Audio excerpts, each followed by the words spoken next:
Have we noticed that Fox News has a huge boner for Dan Crenshaw? Oh yeah, for sure, for sure. Yeah, for sure. And that just kind of made me think, like, do you think if it was like a girl who had one eye that was also a Navy SEAL, that they would like her as much? Huh. Interesting question. Probably not, because there haven't been any females. Demi Moore. Ooh, Yeah, Demi Demi Moore. Moore, yeah. So if The Demi ultimate. Moore had one eye, would you fuck the hole if she took the glass out?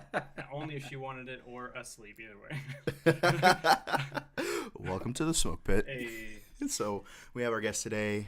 Sean, please introduce yourself.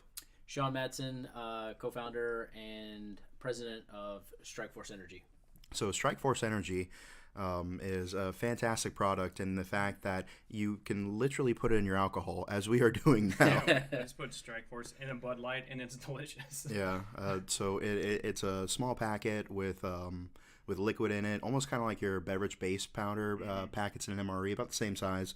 But it's got liquid in it, so you can either just shoot it in your mouth like the dirty whore you are, or you can put it in water or whatever else. And we literally have it in our alcohol right now. Yeah, I was gonna ask how many times a day a note comes across your desk, Sean, that says, "I thought it was powder."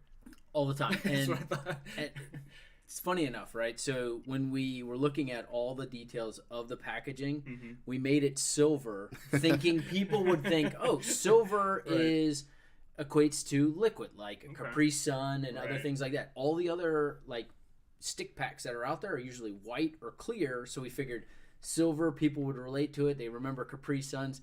And no, that definitely went over everybody's head. And probably just like I said it now to you guys, you're like, no, I would have never thought silver well. meant. No, I thought it was like silver bullet. Yeah. And so I mean, I tried to put it in. inserted it, Yeah, I tried to put it in my butt at The first. top of these cans, what is it? Silver, Silver. right? Exactly, So yeah. I've lived and I've learned, Sean. yeah. Yeah, but I mean, to be fair, I am a tight-fisted flower down there, so the pack exploded, and I got an immense amount of energy. Right. It's like somebody dipped their dick in opioids and fucked me with it. That's right. Isn't that a Louis C.K. joke? It Yeah, is. Yeah. How dare you? How dare I? I thought maybe we were cool, and you weren't Yeah. gonna call me out like that, but I'm you a did. massive Louis C.K. fan. Scandals aside. I was about to say, scandals aside, Scandals aside. big fan here. Yeah. So, so we brought Sean on because he, in my humble opinion, I think he's a fine example of a good way to get out of the military. As far as I know, he's very successful. As far as I know, he has under He's not. 12 children in Thailand, Right, right. illegitimate, Which is under a 12. record. Yeah. And so, tell us a little bit about your military career. So I've never been to Thailand, so Get the we're legals- good there. get the We're good. legals Yeah. out of the way. Officially. Officially. Those remain classified until Yeah, that's 2024. And then I tell you, then I have to kill you, right? That's That's, right. That's right. That's the other part of this. Dan, I appreciate coming on, and obviously I've known you for a couple years now, and through different venues that we've been a part of, different sponsors and events that we've been part of, and obviously continue to watch what you guys continue to grow and do, and the impact that you're having on both active duty and the veteran community, and broader outside of that. And so I think I'm gonna cry. Like This that's, is way Thank nicer you, than thank any you, of the thank you. guests. yeah, that's the nicest thing anybody has literally ever said about me. At the end of the day, I love you guys' page and what you guys stand for and the humor you bring to it. You don't hold anything back, and that is something good and comforting, I think, for all of us, because when you do transition, you miss out on some of those things, and it's the communication, it's the bond, it's the team, it's the friendship.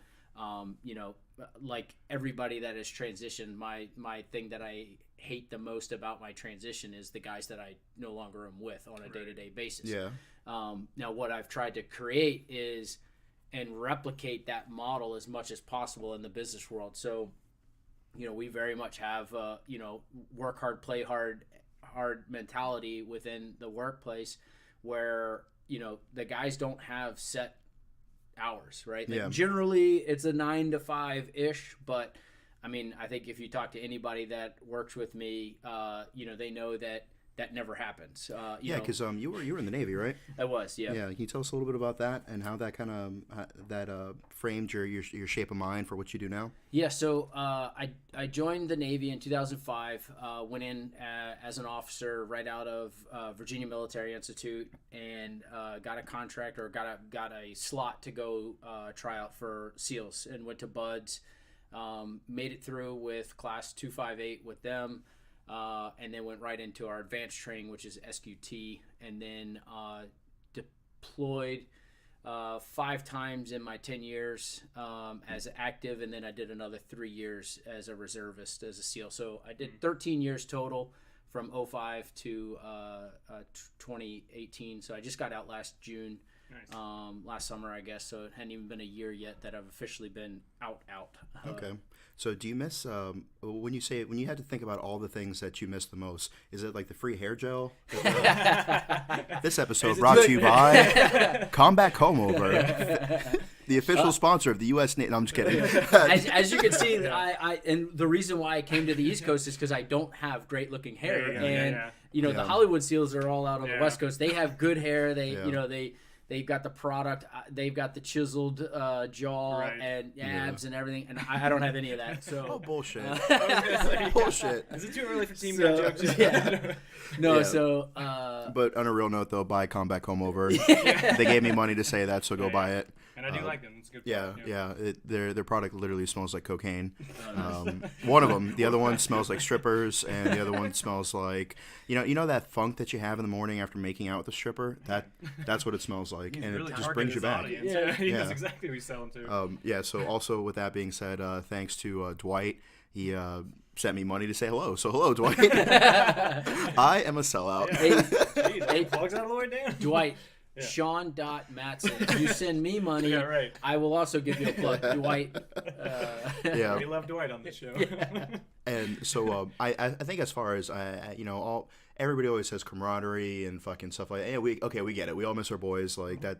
I act like I'm indignant about it, but I get most of my likes off of nostalgic memes, No, for sure. But I think the thing that I miss the most about being in the military is the free ammo. And the free penicillin. Yeah. Both huge. Both of those. Yeah, you have no idea. Like, people want to complain about how expensive it is to raise kids. You know how much fucking money I spend on ammo and penicillin? Vitamin M. That's right. Here you go. Yeah. So what do you think you miss the most about the military that isn't like just camaraderie? Man, the ammo's a good one. I never thought of that. But the freedom to go and shoot shit whenever you want. I was talking to a guy yesterday, and the mess has been nice to be on that side, because as for like infantry Marines, like we needed like the lieutenant, the company commander, battalion commander, Martha Stewart. Like went over to CENTCOM, and they're like, pop a pen flare. And I'm like, he's literally screaming Allah Akbar and exploding right now, and you want me to pop a pen flare? We, the grass is always greener on the other side, right? We had a lot of freedom, but it wasn't as easy as just grabbing whatever you want. We still had our own things, but we did, once we got there, you did have a lot of like unlimited whatever you wanted to shoot. And so I know I'm not trying to compare at all, but that freedom was definitely nice, and being able to just grab your guns, grab your guys, as long as you had everything for safety and all that stuff like that, go shoot and take care of the stuff you needed to do. And honestly, I was kind of hoping and thinking that the reserves was going to be like that, and thought it was going to be weekend shooting, jumping, diving club, really more than oh sweet, we got to do NKOs still, like damn. All right. Even the SEALs are immune to NKOs. No. Because they definitely progressed with the war. Like in 05, it was like after sunset, anybody's fair game. You could shoot them. Yeah. When you're being kinetic, it's you could do whatever you want. There are a few times where, I was embedded, or I did things, or went out on like small patrols. Like as an E3, I was leading combat patrols. And so there were times where I had a lot of lack of adult supervision. But then, like you said, there's other times where the fucking battalion commander is like, put on green camis for St. Patrick's Day. Yeah. And that's so funny. Did I tell that story? Yeah, you just told me that recently. Did I tell it on air? I don't think, no, not at all. So this motherfucker, he thought he was Irish. Hold my beer. Here, hold my beer. The story is so random. Yeah, Lieutenant McGrath, Bloodbath McGrath, decided that he was so fucking Irish that he wanted the entire battalion, all fucking like 1,200 Marines, to all wear green camis for St. Patrick's Day. Now, where were you, by the way? Iraq. We were in. It was 2007. We were in Al Anbar, Sunni Awakening, Triangle of Death, and his priority was to wear green camis for St. Patrick's Day. Well, top of the morning, yeah. Yeah, it wasn't just a pain in the ass just to go to the fucking to the fob to find your sea bag to dig out the one pair of green camis you brought with us. What really fucking pissed me off was having to switch over my goddamn Kevlar cover because I had shit zip tied on it. You have the Rhino mount, you have the fucking strobe, you have the beacon, you have the fucking radio thing, you got the light hook, and so you have to undo all that thing. Flip the fucking Kevlar cover, which is a pain in the ass. Take out the pads, because it was about the time we started using pads versus suspension, And because in 05 we had like the buckets, with like the little fucking jock strap in it. Glass helmets, Yeah. Still from Vietnam. Right, Yeah. exactly. For sure. So we went out on one fucking patrol, and one of the Iraqis that like knew us, because you can only walk the same fucking 10 dirt trails so many times when you first leave the base. Once you get out, you could spread out or whatever. Because he was a forward observer for the bandits. Let's be honest. Like he was there the whole time because he was the early warning network. That's right. Oh yeah, totally. Right, yeah. And so he's like, so why are you guys wearing green camis? And one of my boots was like, Yeah, right. For those watching, Yeah. EP Mike did not just kick the camera. yeah, I chose to ignore that. So at this point, like I've had such a shitty day, like I will literally shit in my hand and eat it, and just smile at the camera. What a weird reaction to that day. Like that's the kind of day that I've had. Yeah, for sure. If you've never been there, you've not stood enough post. Yeah. So this kid is just like, why are you guys wearing green camis? Because obviously you know who the fuck St. Patrick is, right. And one of my boots is like, oh, because we're Marsoc, and he's like, no, you're not. It was like, So he damn. even called you out. Yeah, he even so called us funny. out. It was just like great. And then having to switch the shit over as soon as you get back. So you go out, you do patrols or whatever, you come back. Now I got to fucking put the tan side back on and zip tie everything down. And it was just like yeah, there was a lot of fucking fun times that you could have, things that you could do. The same boot, actually, we were sitting on a small patrol base, and a V-bid hit the checkpoint that was maybe 100 meters away that the Iraqi police were manning. And I hear, boom, rah, rah, rah, bada jam, and I'm like, oh, fuck, like, put my dick away, Right, yeah. throw my flag, my Or take it Kevlar. back out. Yeah. Right. You helicopter to the top of the post, like no time for stairs. And so I get up there and I go to bowling, and I was like, what happened? He's like, oh, V-bid just hit the checkpoint, and you look down, there's fucking bodies everywhere and shit, and like, all right, well, there's not an ambush following, so as far as the situation goes, like, okay, we need to start worrying about setting security, casualties, blah blah blah. And I was like, quick question, what were you shooting at? He's like, I saw a leg. I was like, and you shot at it? He's like, yeah. And I was like, first off, it's Lance Corporal. And second off, why the fuck are you shooting at a leg flying through the air? And like like I saw because he was tired as fuck. We were all tired. The wheels were just turning. Right. At this point. Yeah. It was like an assault leg. You know what I mean? Like maybe that had like an ankle strap with I like a to bomb think or something. when you say leg, it's just someone who's not jump qualified. It's all a dirty fucking leg. Just shot at him. Shot at him. Like, damn, dude. Some poor 10th Mountain guy. Right, he's yeah, getting damn. lit up with assault. Like, damn, Not dude. that serious. Airborne. No, but like That's a right. fucking like a detached femur and below was, we don't know if it was friendly or an enemy, but somebody's leg got blown the fuck off and it was flying towards the post, and so he started shooting at it. Yeah, wow. And I was like, you're not getting your car for this. Just put his rifle down. Let me just tell you right now, Yeah, you're say not right getting now. a car for this. No, you're not. No, but they gave it to him anyways. Did they? Of course they fucking did. Yeah, I well, hate because that shit. the V-bid hit like 100 meters away. Yeah. So like the idea that like, that we were under attack and he shot.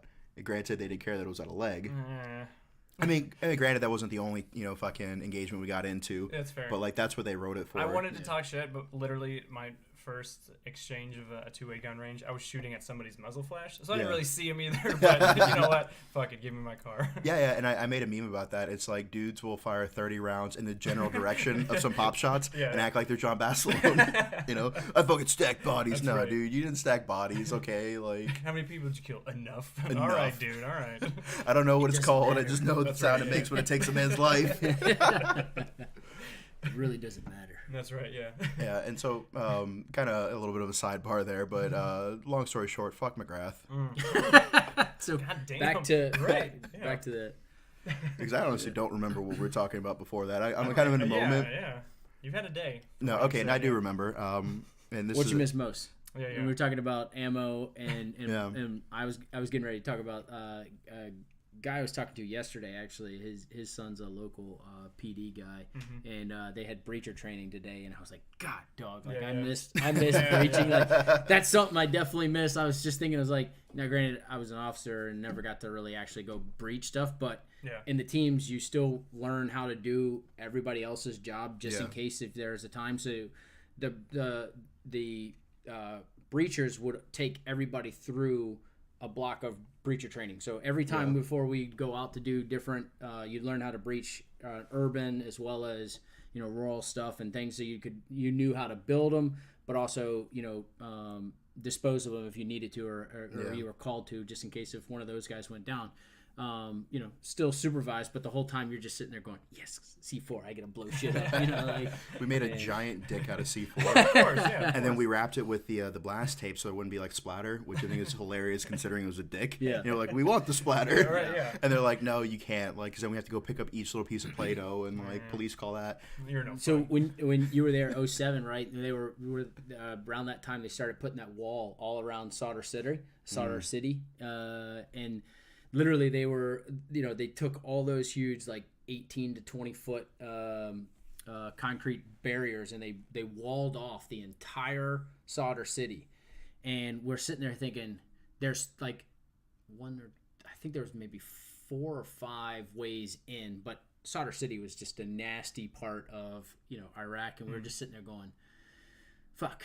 I mean, it wouldn't be that hard, right, to block off those 4 or 5 entrances, and now you're just like, I'm in the middle of a hornet's nest, like the worst place to go, and you knew anytime you rolled in there, you were getting into some kind of gunfight, and you were gonna fight your way out of there. Right. And like I don't remember who it was that thought it would be a great idea. Let's wall off the city, and that will contain everything in there. It's like, motherfucker, no. The only thing that you're containing is us trying to get out of there. So like our breachers were coming up with some just amazing ideas of how do they slap on this huge wall charge of like 15 feet of basically C4, and then we just blast this thing down so we could take a striker through I it. love it. And we were just like, oh yeah, that would be a lot of fun. And like you imagine that on the other side, like some fucking like Air Force E5 who's in charge of like the logistics for this. It's like, goddamn SEALs, I gotta order another section. Like over there with their big dicks, they can just blow up whatever the fuck they want. And like Sean's sitting there with his $100 Gators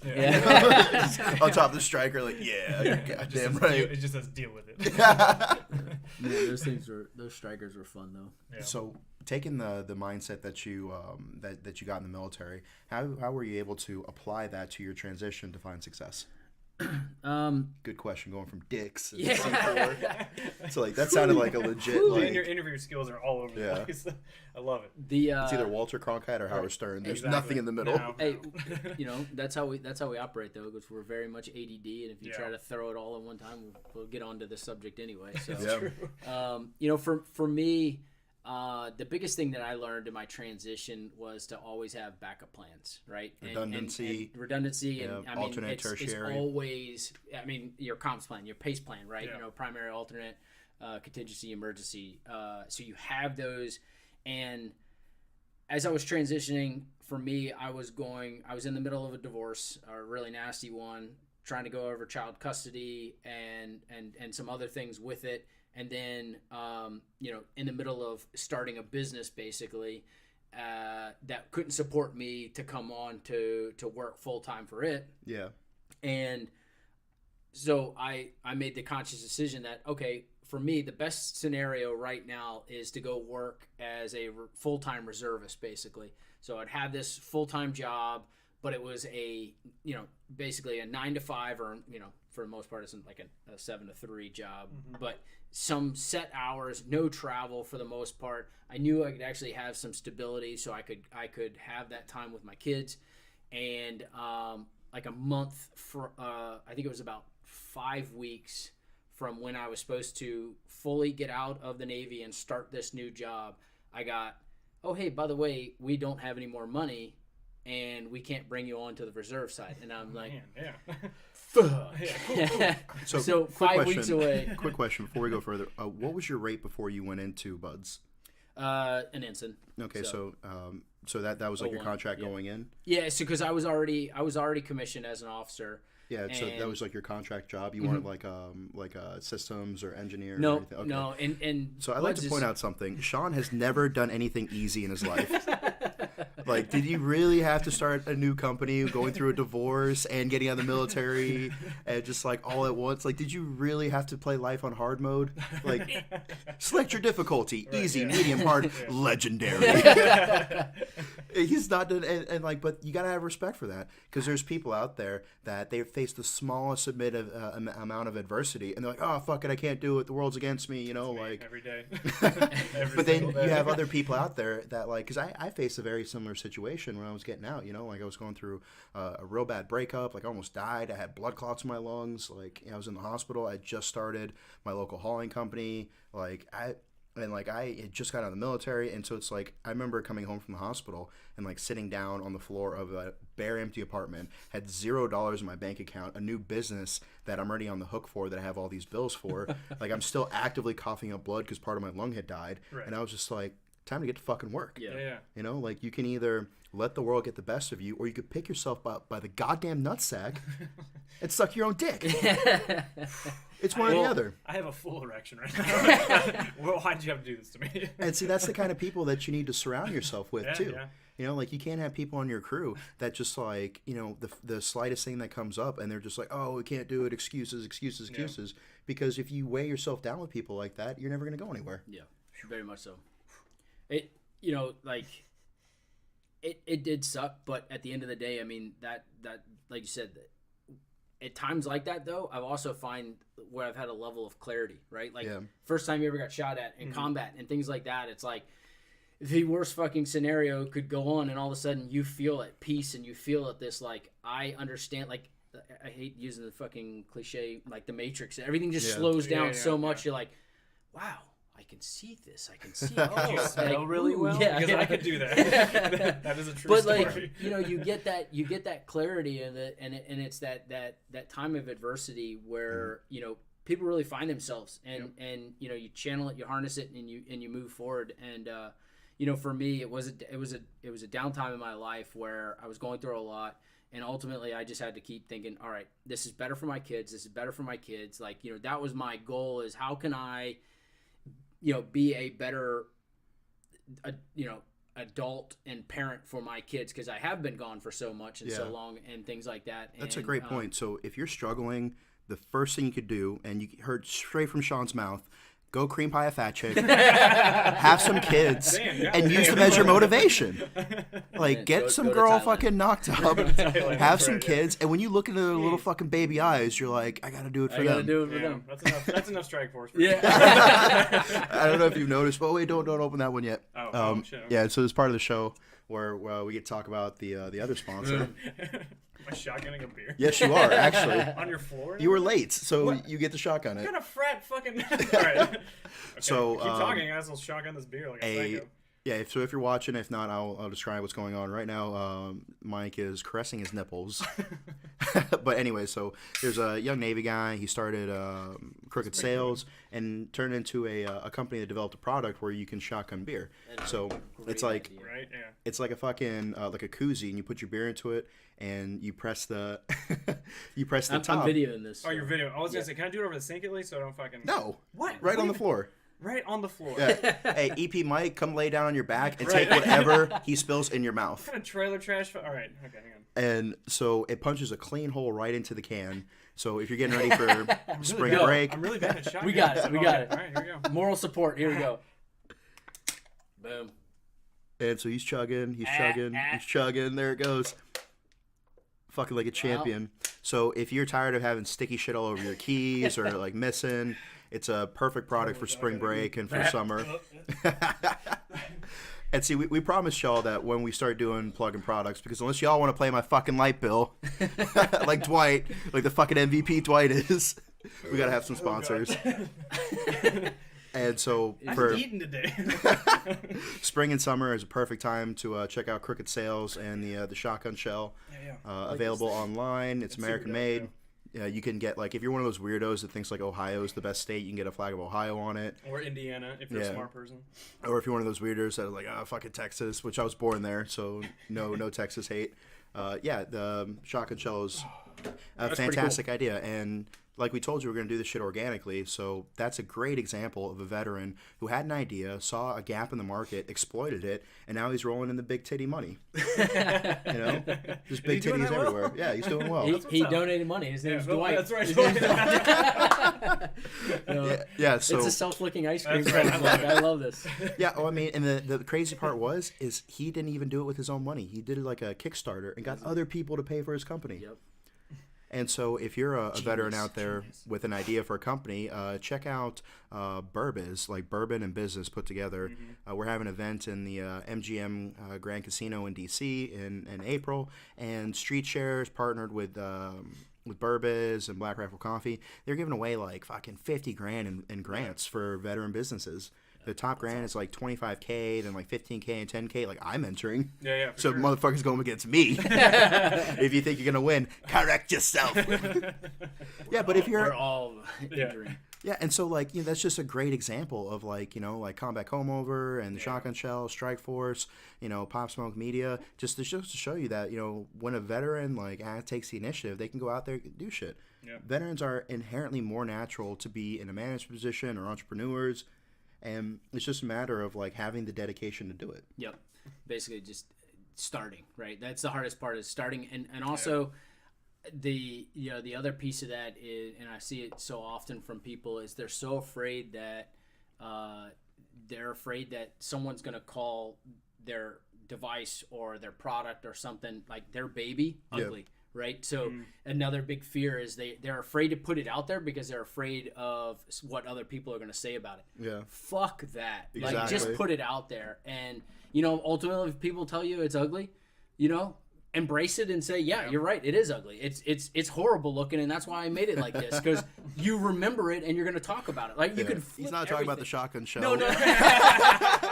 Please don't sue me. I've been ready for an ugly baby my whole life. Or like this, like anything like that. It was the first thing that I picked up. But it doesn't matter what it is. But I like to think that you're really reaching for EP Mike. Yeah. But he's that was in the way. Out of It was in the way. Yeah, and so like Einstein said that if you judge a fish on its ability to climb a tree, then it'll spend the rest of its life thinking that it's stupid. And so like everybody has their talent, Like I may not be good at physical fitness because I'm old and lazy and busted. Sure. But I'm still going to be out there to support the vets like Sean, who is literally trying to break a Guinness Book World Record later on. And tell us about that. Great segue. Yeah. He's kind of killing it, kind of not. So March 30th with Burbiz, Strikeforce is holding a family 5K just outside of DC in Loudoun County. And there's information on our Instagram page and Facebook page for the event. It's a family 5K, and then we're also, right after that, we're going to have games, some music, and then 16 of us are going to strap on an EOD bomb suit and attempt to break the world record. So right now, the world record was set back in 2017 by a guy out in the EU, out in the UK. And so we got to bring back the world record here to the United States. Fuck yeah, USA. That's the goal, and been training hard. Colin, one of the other guys in Strikeforce, he's been training hard for it. Yeah, big up to Colin. Yeah, I've been told to tell you I'm Team Colin. So, I'm sorry. No worries. I'm down for being the underdog if I am. So mentality. Yeah. But Colin, Sean will be Colin, like, if you're listening, I'm gonna fucking crush that's right. you. I love it. Yeah, because like Sean will get like to the last 10 feet and see that he has time, and he'll start doing burpees. Yeah, exactly. Right. Yeah. Like this man doesn't do anything easy. Yeah. And that's got to be frustrating for broads in your life. Like it's got to be, right. You know, like you just do shit the easy way. And you're like, never. Nope, can't do that. Nope. I'm too stupid for that. So I think we you mentioned it earlier, and not to bring up a sore subject or anything, but if you've been in the military, you've gone through a breakup. Yep. That's fair, yeah. And so we see that the breakup rate in the military is so high.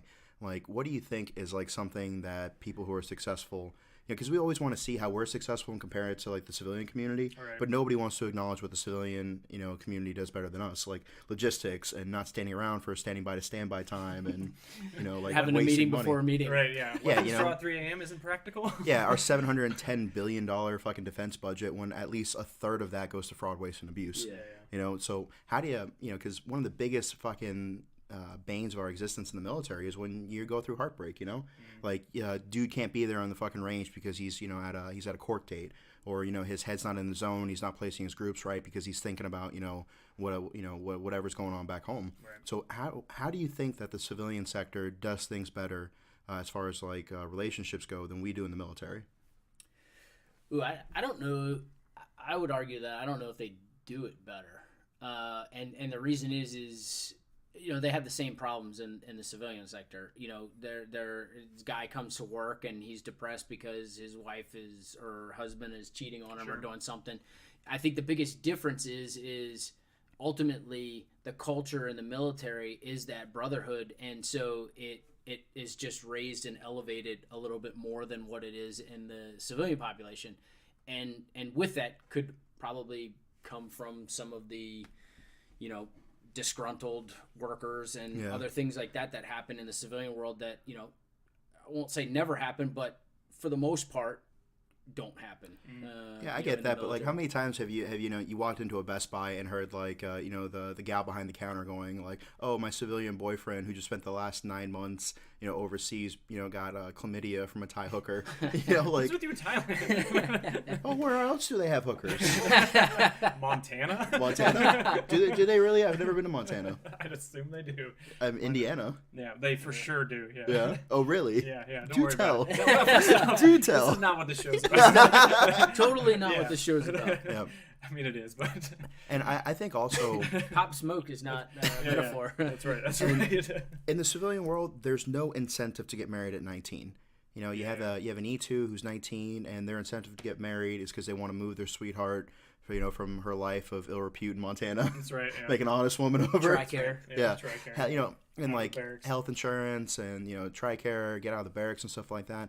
So like, I would almost propose that like you can get married, but you don't start to receive any of the benefits until you're at least an E4. Interesting. Yeah. That's what I would say, because like in the Army, if you're an E4, you're still Gen Pop, But like at least in the Navy and the Marines, like you're either a petty officer or, because I know it has to, like, and this is a rare opportunity because usually we don't have fancy people on the show. We don't have we don't usually have a sir with us. Sir. So it bring is a monocle. Here, I should have had my exactly. pinky up the whole time while I was drinking my Bud Light. But like, do you and your officer friends ever like sit back and look at the dumb shit like the rednecks from What Indiana the do? fuck? And like be Always. like, I mean, Yeah, right, yeah. And usually then we're stepping over them as we're walking That's somewhere. right. You know, To the like, O Club, yeah. Excuse me, peasants. What are you doing down there? shine my shoe while you're there. That's right. And my core frame have a scratch. Yeah, but like, so like, I would almost Carry me. recommend. That's right. When is the next meeting? Yeah, like no benefits for being married in the military until you're at least an E4. Like, I think that would like drastically fucking reduce, the I married a stripper and I'm getting divorced a month later. Yeah, I could see that. No, but also, I mean, again, I think people are still just too stupid that even if you took that away from them, they would still do it. Because I mean, at the end of the day, like, there are so many civilians out there that are 18, getting out of high school, have no idea what they're doing, and they're like, I'm marrying this girl that I've known for the last 4 years in high school, and so what, right? And then, it goes on, and whether they get, they live to be happily married or happily ever after or not, I mean, the statistics prove that it doesn't happen that well. So whether it doesn't matter if it's military or not, but the extra stresses, the time away, those do not help at all, obviously. Yeah, and you know what else doesn't help? When you see these fucking like boot wedding photos where like the girl is in like a fucking camo powder wedding dress, like all the best men are like camo powder suits, like how much did that shit cost to make? Like you could put a down payment on a fucking house with that, you know what I mean? Like maybe paid off a fucking car. It's the best day of their life, Dan. Cause like, they're 18 and they're like 90 pounds, and then they're 21, and all of a sudden now they're 215, and you're like, damn. Yeah, exactly. Yeah. You did not age well. Because I did some research into this, and like the leading cause of divorce is money and the stress that comes from it, Sure, yeah. So you're stressed out over bills that cause you to bicker more over shit that you wouldn't have if you weren't stressed. And then so like the idea of when I was in E2, I was making like $550 a paycheck. Yeah, I remember that you wanted You 2 know, days. like granted, I had my shitty studio apartment that I shared with another human being. Yeah. I did not have that. But as far as like walking around when he goes, I only had like $500 of fucking a paycheck. And then so people get married and then they'll buy houses that they can't afford. Yeah. Or they have their bonus from their tech school or their MLS school or whatever, and they thought like they're almost like hood rich, like deployment rich, like we talked about last episode. And so they're poor, and then like shit comes up like, oh, you gotta have 4 bobby pins for this gear inspection. I wasn't issued 1 bobby pin, exactly. let alone 4. Why do I gotta have fucking 4 boonie covers? Like I didn't wear 1 in Afghanistan. Why do I gotta have 4? And then so they're stressed out. By the way, now we're gonna do a uniform change, so you gotta buy all new stuff now. Yeah. God damn you, McGrath. And so I wonder if he listens. Yeah, honestly, Probably not anymore. Not anymore. Yeah. Yeah, he probably has his dick tucked behind him, like fucking Silence of the Lambs. He's like, I'd fuck me. Right. And he's got like 4-leaf clover pasties on his nipples. You know what I mean? I don't. Yeah, really? I mean, all right. Yes, I do. Yeah, I do. Yeah. If you're one of the many whores who've been to his place, there's just like fucking Fighting Irish shit decked out all over the place. All right, well, that's different. Like at least 1,500 of you know what I'm talking about. At least, and those are the ones who listen. Yeah. So I got a funny story on that. Not on not on St. Patrick's Day, Pasty but nipples. Yeah. so September 19th is International Talk Like a Pirate Day. And we would, like 3 of my deployments all happened to be, like we were ripping around that time. So we all made it a conscious effort that like if we got to go out that night on an op, we would all talk like a pirate like that mission. And we'd all have our own pirate names. We all we'd all do something funny like that. But it was always like our go-to is like, yes, we're going to go out on International Talk Like a Pirate Day. So like we'd be on the radio and just be like, yar, matey. Set security. And there's some people out there who understand what this feels like. There's some people who don't. If you don't, that's perfectly fine. I will tell you. You go out on a night op, and you get an HVT or a DIR or some sort of intel like, hey, this guy's bad. Here's where he's located. Go get him, right? Mm-hmm. And so, I mean, granted, I didn't, spend 24 months in a pipeline to fight the same guys you did, but, like, they're a little disdain in there, but all right. All right. No, he knows I love him. But, no, that's just because I know we're the JV team. Yeah. So that's my only comeback, No, like, literally, like, I've sat cordons for SEALs before, and it's just like, they pulled up in their fucking little, like, dune buggies. Go, go, go. This is Frost, all secure. And I'm like, Frost, really? Like, also, if you're out there too, Frost, fuck you. Yeah. Like... And they like hop the wall with their ladders. And I remember seeing the guy on the rooftop because it's hot. People sleep outside. Yeah. And he like sits up and he looks down and he sees like steels coming over the wall. And he's like, oh, not again, And he goes downstairs and you just hear shit lamps shattering and they're like, wrong house. And they pull out and they come back like 5 minutes later like, we got him. Yeah. And I'm like, yeah, fuck you. Like, no, you didn't. You just said some random guy. Yard. Blank, lady. Yeah, but anyway, so it's like you go into somebody's house. And, you don't always have to go loud. If the door's open, just walk in. Unless you're a Rangers, then it doesn't matter. Hey, we're going to go soft, and it's just like, motherfuckers. Yeah, if you're a Ranger, you have to lose your 50 cal on the way there. Ramadi, 05, they run 04. At least 100 deep. They run deep. They don't care. Yeah. And all then, right, hey, guys, we're gonna go check all the doors to see if we can just open up softly and walk in, and all of a sudden all you hear is 3, 2, 1, boom! And you're like, what the? Clack, clack, clack. Yeah. And so or push quarter turn pull, boom, and so we're like, okay, like we're not dickheads, like we live here, so we want to get blown up by these guys because we don't want to create more insurgents. And let me say that again for those of you in the back: you don't want to create more insurgents than you kill. Yeah. And so we go into a house and like you see somebody in the bed and you kind of look at them and they wake up and like the idea of seeing somebody who's like much larger, I'm like 5'11", barefoot, so in gear I'm like 6'4", with boots and a Kevlar, you know what I mean, like combat stilettos. Yeah, like I'm fucking massive. When we had the fucking padding helmets that are like this tall, because they didn't give us the cool bicycle ones, right? Yeah. So like our padded helmets are like this, and so like I'm like like well over 6 foot. That's right. Yeah, on a good day. And and that look of fear when you just see somebody with night vision like staring in your face, for sure. and like and you're like, green-eyed devil. I almost slit your throat. Yeah. Yar, go back to sleep. Yar, ye be dead. Yeah. And so like that moment of like when somebody like just completely submits to you and they're like, all right, you may have my body. Mm-hmm. And then you can either flexi cuff them or like put them in a corner or whatever. But they're like, okay, I know what the fuck's going on. If I'm going to live through the next 15 minutes, I need to do exactly what the fuck they tell me to do. Yeah. And so That is lie. Yeah. Lie. No, I am mister. not- I am not. No, mister. No, mister. No, mister. boombala. Yeah. Yeah, we were out on a patrol in this little right, yeah. mister. And so like this Mister, kid please, comes out chocolate, mister. and he's like, he tells the interpreter, he's like, Durka, Durka, Durka, Muhammad Jihad. Right. And the interpreter's like, Muhammad Jihad, Durka, Durka? He's like, Durka. So we go over there and talk to him. He's like, yo, I know where the bad guys are. The fucking, the Mukabeen, which was slang for Mujahideen in 05. Yeah. And it's like, yeah, they're right over there. And so, and like our fucking lieutenant was like, fuck yeah, we're gonna go fuck them up. So we go over there, same thing. Bam! Kick down the door, tear the whole house up.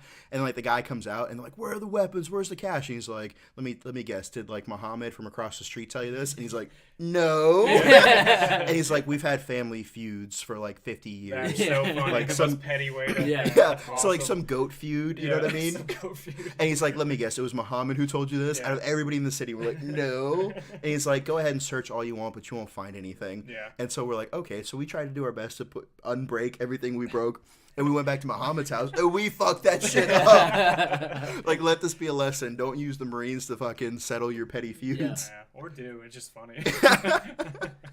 Because that's such a boner killer when you think you're going to get some action. sure, yeah. And it's like when you think you're going to get laid, and then, like, the girl fucking ghosts you. I don't know that feeling. Never had that Yeah. happen. EP Mike? EP Mike? Edit that out. Edit that I out. love it. I love it. Can you tell us how that feels? Horrible. Aw. Yeah, so if you're a girl out there with no self-respect, please hit up EP Mike. Yeah, for He sure. is in desperate need of a win. I'm kidding. No, he has a huge dong, so He does, he actually, gets yeah. laid fairly often. Yeah. Yeah, just the other night, right? Mm-hmm. And I gave him a condom, and he used one, and then he didn't use for the other two. Well, yeah, because Magnum's not big enough for EP Mag. Yeah, because all I had was Magnums, and so I gave him one. And then I was like, "Did you use the condom?" Because like I don't want him to catch syphilis or whatever, not be able to fucking do a shitty job at producing the show. Because he's like, God forbid. yeah, and he's like, yeah, and I was like, how many times did you smash? And because he's a fucking champion, three times. Oh, yeah, absolutely. Yeah, but In 6 minutes. That's right. Yeah. What who's counting? yeah, he turned the condom inside out Yeah, yeah. and then just used The that. old switcheroo. Yeah, the old switcheroo. We've all been there. Yeah, so like you think you're gonna get some action on that fucking mission, and it's like we found like 2 landmines, and you're like, oh, Yeah. or like you don't find anything, and it's such a fucking blue ball, you know, and like almost like a Jarhead, where you know he goes the entire deployment, doesn't even get to crack one round off. Yeah, yeah. Like, are you fucking kidding me? God, what a good But not like any other TV show because they get every mission and you're just like, Of God, course, that is yeah. so cool. Yeah. Like, I wish I was that platoon. Like, SEAL team every is night- accurate to the T. They- Right? David Every David night. Every Boreanaz. single- yeah, David Boreanaz is accurate. Yeah. So they actually, from what I've heard, they do a good job. But I mean, I haven't watched the show, I'm not gonna watch but it. yeah. I will tell you, Oh, what do you I got? will admit, I watch it religiously. Do So, you Yeah. really? Yeah. Oh wow. Okay. Do you sit there with your people and you're just like, that's not how it's done? Yeah. And there's some parts of it, like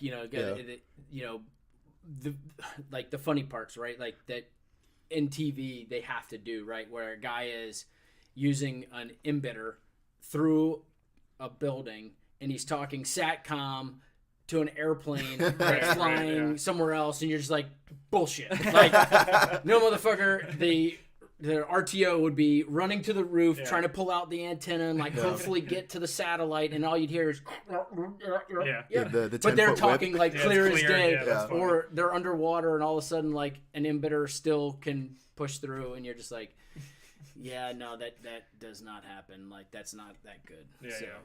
Yeah, just like fart bubbles come out of the suit. Right. You know? Yeah.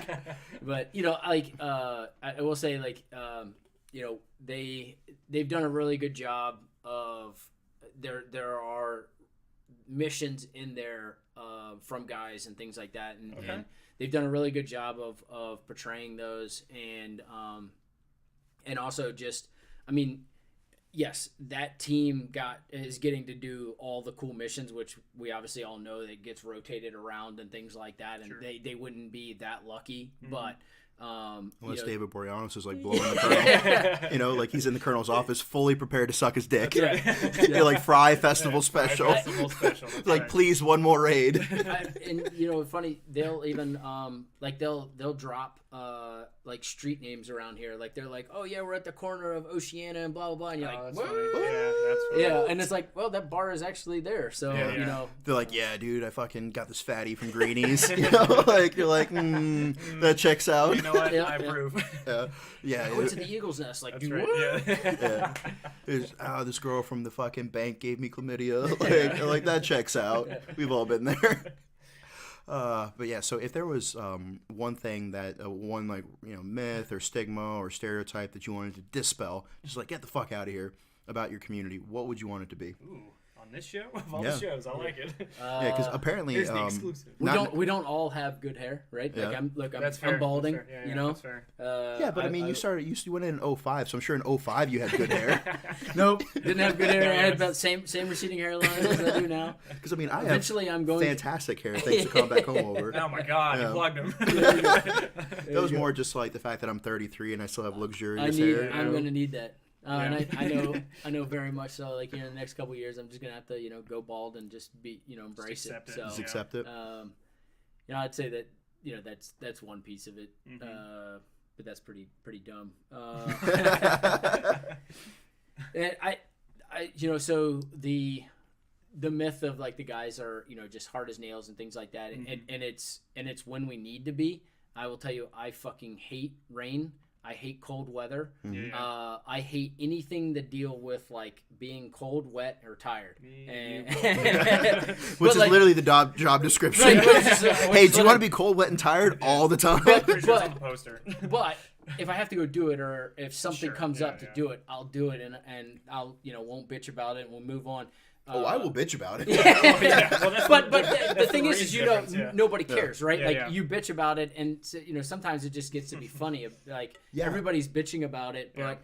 we're all doing it in a comical way that it's not like you're really bitching. It's almost like this is comic relief for everybody too. Yeah, like the first sergeant I talked about on the last podcast, we're doing a hike. We're going up Dragon's Back in 29 Palms. Pack's way heavier than they should be. Yeah, of course, yeah. And then they're like, no, not service connected. I'm like, I literally carried an ox in my back. Sandbags and Like, regret, yeah. they're like, throw a base plate on there. Right. And so we're going up this, and we're all fucking miserable. It's like fucking 3:30. We started at like 1, Yeah. and so we're like 2.5 hours math and Marines into this hike, and everybody's fucking miserable. And you have one person like slips and rolls their ankle, so now we got to put them in the safety vic. And about 2 hours later, like we're all fucking demotivated. We still have fucking miles to go before we sleep. The sun's just starting to come up, and First Sergeant finally gets to see what people's faces look like. Because you can really tell a lot about a person by the way they hold their face when they're in distress. Like people who look for sympathy have that like, oh, help me look on their face. Sure. And then other people, like no matter how hard they're hurting, they're going to have like, warrior face. Yeah. And so First Sergeant seeing, the people with bitch face on, he's like, nobody cares, India Company. Nobody cares about your pain. Just do your job. And like, our dicks got hard for that shit. And we're like, First Sergeant, tell us nobody cares. He's like, nobody cares about you. And he's being serious. He's like legit screaming like nobody cares if you're hurt. And we're like, yeah, berate me like the dirty whore that I am. Tell me nobody loves me. Step on me, yeah. Yeah, fucking notice me, senpai. That's right. Yeah. Like it was, and so that was like the running joke for the entire fucking workup. But like, First Sergeant, does anybody care about us? No, nobody cares. Because that's exactly true. Like nobody cares. Do your job. Yeah. You have a job to do. Nobody cares about your little fucking stress or whatever. Like, sure, afterwards we'll kiss your boo-boos, get you to to see the chaplain or financial aid or whatever. You have the guys though in the platoon or whatever that were always the comic relief, and it didn't matter how shitty it was, whatever. They were the class clowns, and had a guy in my buds class. And we just finished Hell Week, and you move on to this thing called Hydro Hell Week. So you're doing hydro reconnaissance. So you're Wait, there's a Hydro Hell Week? Yeah. That is the craziest shit I've ever heard. It's the week after Hell Week. Oh, sorry, it's 2 weeks Are you after gonna get Hell blacklisted for So, telling us this? yeah. Or like, and don't basically tell the you're civilians. doing like old like World War II type stuff where you're taking lead line and actually doing beach reconnaissance where you like take depth soundings and say, oh, well, this part of the beach is, or this part of the surf zone is 10 feet. And you draw this out and actually graph out the hydro reconnaissance. Now, obviously, nowadays there's equipment to do it for you, but Literally we still have to learn dolphins. how to do it the old-fashioned way. And you're going through this, and you're out in the water. You're doing this all day, all night, and it's a suck fest. And basically, you draw these hydro reconnaissance graphs all night, and you stay up, and you're just drawing these graphs. And anyway, we're running back after we've actually got all of our data to go start drawing for the night. Yeah. And as you're running, we would always call out, stuff in front of you like obstacle or hey, kelp or whatever. And in San Diego, on the beaches in the wintertime, all the kelp starts coming up on the beach, and so we're running from Coronado down to back down to the base, and one of the guys, or you're yelling, kelp, kelp, kelp, kelp, and like the instructors are like, look, if the next person that says kelp again, you're fucking getting beat. Like we're over it. Yeah. Like, quit calling out kelp. We know it's fucking there. Like every step we get it. It's kelp. Yeah. Yeah. Not even a half second later, this guy yells, seaweed, seaweed, and we all just start yelling seaweed and get the living shit beat out of us for like 2 hours after that, and we're just like, it sucked, but it was so much fun. It was we died laughing, and that was the type of guy he was. It didn't matter. I mean, he was just on it. He couldn't help himself. Nope. Yeah. He couldn't help himself. I like that. Yeah, I get that, because like it was like almost the same thing with like calling out like a rock or a hole or on a patrol. You know what I mean? Step. Yeah, I was just about to say step. Yeah, that's. Yeah, I remember one of the best moments I had in Iraq on my first deployment. It wasn't fucking blowing shit up or shooting rockets or fucking saving lives or whatever. We in an amazing fucking display of laziness as a PFC world record E2. Yes, I was tired of carrying this saw on fucking patrol. It was like month 5 or 6, and I was tired of it. Fair. That's service related. Yeah, and my point man had gotten shot, so I was carrying the breaching kit on a lot of missions, and because they hated me because I was a boot, Right. And so I have all this weight, and I'm just like, I'm not even that big, I was kind of slender back then. I'm only 5'11", like I'm not a huge guy, and so I just remember thinking like, how do I patrol less? And so I sat there, and as I was masturbating on post, I was thinking about this. You spend 8 hours a day minimum on post, like you have nothing to do but think. And so I go to my team leader, and I was like, man, like. That really sucks that we're being so complacent. He's like, what do you mean? I was like, oh, we just patrol the same way every time, like, and complacency kills. He's like, what are you getting at, boot? Yeah. Like you're about to get hazed or you're about to get a NAM. Yeah. Like, I got hazed. But I was like, no, think about it. Like, they always tell us to mix it up, but we always walk out, go patrol the city, and which is like the city was a click away. So we had to walk across a click of open field just to get to the city. And I was like, and then we walk back. Like, you figure, like, at some point in time, we would do, like, maybe, like, a vehicle insert or, like, an extract. Like, they would drop us off, we'd patrol, and they'd pick us up. Or, like, we'd get dropped off and walk back, or walk out, get picked up, drive back, Then we could mix up, like, mounted and, mixed unit integration, I mean, the Army does a good job of that. I don't know why we don't do it. And he's like, fuck the Army.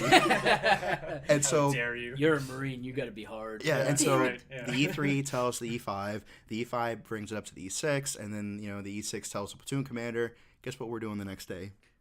Mounted patrols. Mounted patrols, yeah. Nice. Because a lazy-ass fucking E2 was just like, I am goddamn tired of walking across these shitty fucking... Because it was like the wet season, it was winter, it was cold, it was wet, I'm always slipping and falling on my face, getting fucking mud in my barrel, having to take tactical pause so I could switch my barrel, and like, as we're patrolling, I'm like punching it with the fucking... you know what I mean? Like, at that point in time, the M16s have security. I'm doing shit, I got machine gunner shit going on, And machine gun shit. Yeah, and so after that, then we started doing shit like that where they would drop us off, we'd patrol back, they'd pick us up, we'd walk out, drop off, pick up, and sometimes we'd go out and walk back, but I was okay because it wasn't the same Groundhog Day every day. Yeah.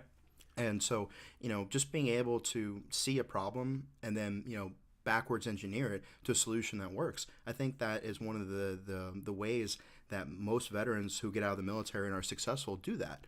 Because you need to plan. I can't tell you how many times when I was going through transition, because I did 3 times because I re-enlisted twice. But each time, I kept planning. every time I would go there, half the class were getting out that month. Yeah. You cannot successfully plan a transition, especially if you have kids Yeah. within 30 days. Yeah. Like people were like, oh, I'm going to go to San Diego, University of San Diego or San Diego State, and I'm just going to use my GI Bill. And like, well, first of all, admissions for that closed 6 months ago. And second of all, if you don't get paid your first month in BA, you have to wait till the next month. Yeah. And they're like, fucking Burger King. Mm-hmm. And so it's like the military, they act like hunters where, okay, we got a raid tonight. We know where the target is. We're going to go there. We're going to fucking stack bodies. We're going to come back. We're going to jerk it. Mm-hmm. No, when you're getting out of the military, you have to be a farmer. You have to plant seeds a year, 6 months, 3 months out. And just like different seeds take different amount of times to germinate and come to maturity so you can harvest, you have to know when to plant those seeds in order to harvest those crops. So that way you can feed your family. Yeah. And that's one of the things. Just that don't do the one that takes 9 months, because then that thing that you produce is only going to take It's away from your. permanent, It's going to take food source away from your family. I don't know. I feel like we're just setting kidding. mixed signatures. Just kidding. Just kidding. I have 2 kids. I love them. I got another kid on the way. Oh, nice. Oh, nice. congrats. Yeah, Congratulations. thanks. I think you should name him Daniel Michael. I agree 1,000%. Yeah. Yeah. Oh no, I mean he is first build on the ammo can, so Michael That's Daniel. right. I can't tell you how much it makes me happy I'm first build on the ammo can. It's not my show at all. Well, it is our show. Just like we haven't been Eskimo brothers yet. Yes. Yeah. But the future's bright, my friend. I can't wait till the day we are. So we got any saved rounds? EP Mike, how we doing on time? You guys are at 55 minutes and 46 seconds. God Fuck damn. me running. Wow. Longest show so far. You gotta shut the fuck up. Yeah, shut up. You get 4 words per episode, all right? You Tell already us used time them. and nothing else. God. Time flies when you shotgun a beer. Yeah. Yeah. Super random. And we're all hyped up on energy now. I'm telling you, yeah. Clean, natural energy. The Bud Bomb, Oh, as nice. it is. Yeah. Oh, okay. Yeah, because for those of you who read the article when I was in Russia, like I brought a whole fistful of Strikeforce with me to Russia. Customs didn't give me any shit. Yeah. And here I am, like hiking through, commie land, trying not to go to Gulag. Yeah, right. And that adventure was fueled by Strikeforce. Yeah. And so if you're looking for a good alternative for that, we'd like to thank our guest Sean. No, thank you guys. Make sure you check out strikeforce.com. Check out their Instagram, their Facebook. Buy a whole bunch of that. You want to plug San Antonio one more time? Yes, sir. We are heading to San Antonio next week. Actually, I think about the time this episode airs, we'll only be a few days out. Yeah. Nice. Going out So to if Drinking you, Bros. yeah, We're going on Drinks Sweet. Bros, yeah. yeah, we got booked with. Speaking of Rangers, yeah. Ah. They roll deep. Yeah, I think only one of them. I know Holloway. He was like straight leg infantry. Jared, Okay. he was Air TAC Force B. Tech B. Yeah, That's And right. then, That's right. I knew that, yeah. Evans was SF, Okay. and Matt was the Ranger. yeah, Okay.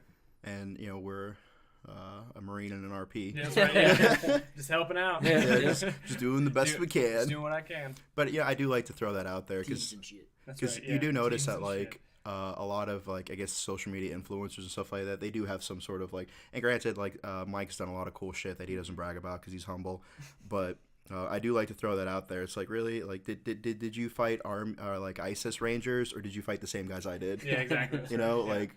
Yeah, because I distinctly, remember like being shot at by the same Ramadi sniper that Chris Kyle took out. So I distinctly remember fucking, us losing guys in the turret, due to that guy. Yep. So it's not like in like certain video games where like only like certain characters fight each other and like the Yep. minions battle it Right, out. right. Like no, I'm getting blown up by the same guys. He's literally the same guy. Yeah. Literally the same guy. But that was a good night though. One of the nights that we did work with the SEALs, it was a cool mission. I just can't say how funny it was just seeing the look on that guy's face, just like, not again, god damn it, not again. Because I mean, at a certain point in time, like every few months, new units come in, and every unit fucking raids the guy's house. Like we've been there since Yeah. what, 01? Yeah. Well, I mean, 03 was Iraq, right? So That's right. his door had been getting kicked down for the last 4 years. You know? All you gotta do is check the wall or the door jam Yeah. and see. Yeah, You're yeah, like, yeah. that does look like a slap charge there. Yeah, yeah. Yep. Yeah, you look, you see Mechanical like a breach right there. hooligan tool, and you're like, wait a second, he probably wants revenge. Yeah. Put the charge on. So that being said, thank you for everybody listening. Make Yep. sure to come out and say hi to us in San Antonio. Please Send us money because we're whores. Just send us And- all the money. Yeah. Dwight. Dwight. Love you, Dwight. That was the third plug. Yeah, he got his He got his investment money's back. worth. Yeah. Pay me, Dwight. God Yeah, damn. pay me. Yeah. Wait, he did pay me. That's kind of the theme of the show. Fair enough. Can we name the episode Dwight Show? Absolutely. Absolutely. Yeah. I think that kind of like Brian's song. Dwight. All right, well, I'm going to stop talking now. Otherwise, we'll continue. So that being said, trying to get somebody pregnant or don't. Live your life. God damn. All Bye. right, bye. Woof.